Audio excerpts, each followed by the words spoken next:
Разкажете ни сега, ние ви поканихме всъщност в нашия офис, за да ни разкажете за една история малко неприятна, която се случи миналата година. Да. Да ни разкажете за тази история и как всъщност вашия координатор, госпожа Йоана Димитрова, участваше в разрешаването й. Имате предвид документите, които ми откраднаха. Да. Значи, миналата година на 10 май аз тръгнах от Хайделберг директно за новия адрес. Просто така го решихме с госпожа Димитрова, да не се прибирам до България и след това отново да пътувам. И се съгласих директно от Хайделберг да замина за Вайл ам Райн. Това е на швейцарската граница.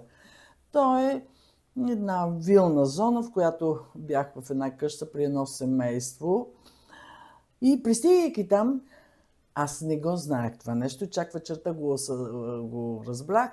Ме чакаше такси, което бяха поръчали от семейство, закараха ме до къщата, запознах се с хората.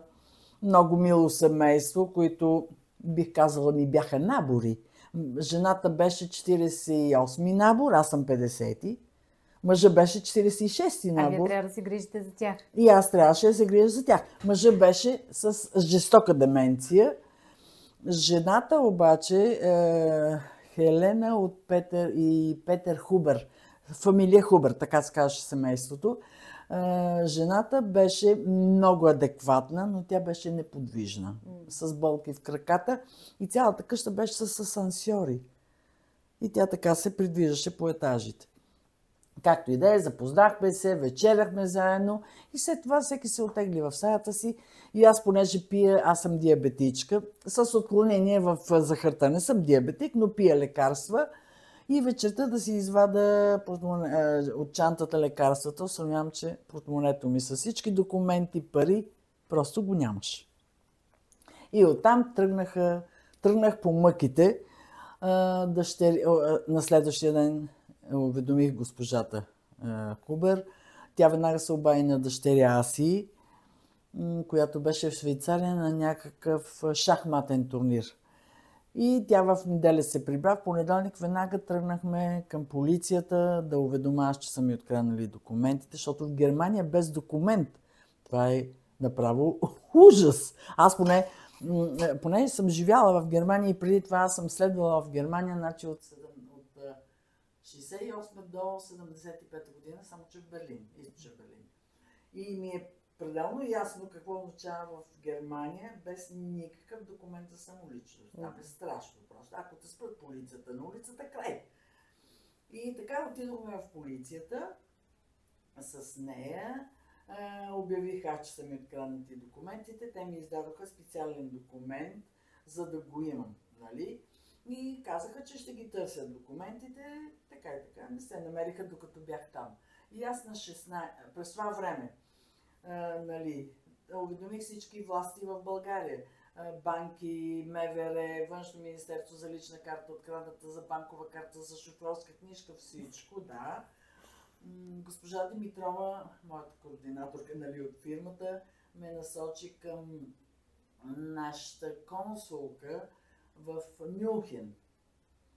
Аз се свързах и с консулството в Мюнхен и се разбрахме, тръгвайки си от Вайл ам Райн, да мина през Мюнхен, там да си извада временен паспорт. Госпожа Димитрова ми осигури абсолютно всичко за Фликсбуса до Мюнхен, след това от Мюнхен до Меминген, до летището, Фликсбуса, билета за самолета за България. Тя ми помогна страшно много. Без нея аз нямаше как да се оправя. Не може... Просто това в Мюнхен, точно и в Германия, тогава беше европейското по футбол. Ужас! Аз пристигнах в Мюнхен точно в деня, когато откриването и там е така, от хора, които бяха направо поводяли по улици. Улиците бяха задръстени.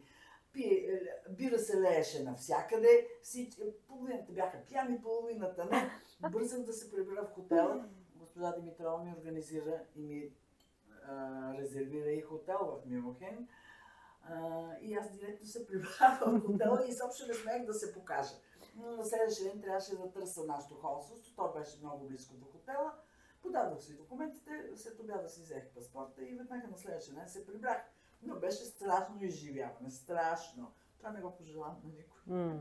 Без документи. Значи толкова години съм била в Германия.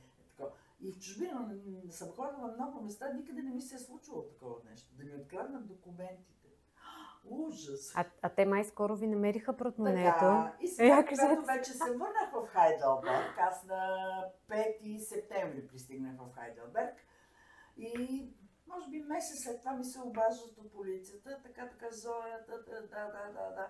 Ми намерихме ви документите, на кой адрес да ги изпратим и изпратиха ми ги с опис. Портфела ми, че е розов, вътре каква карта имам, имах на Била, на карта благодаря за те марка, различни такива, за Лили Другерия карти. Всичко подробно описано, това, което ми връщат. И така приключи тази Одисея. Много неприятно беше, много. Така звучи неприятно, обаче какъв е този късмет да ви намерят? Със сигурност парите не са били вътре, Не, парите ги нямаше, естествено. Да.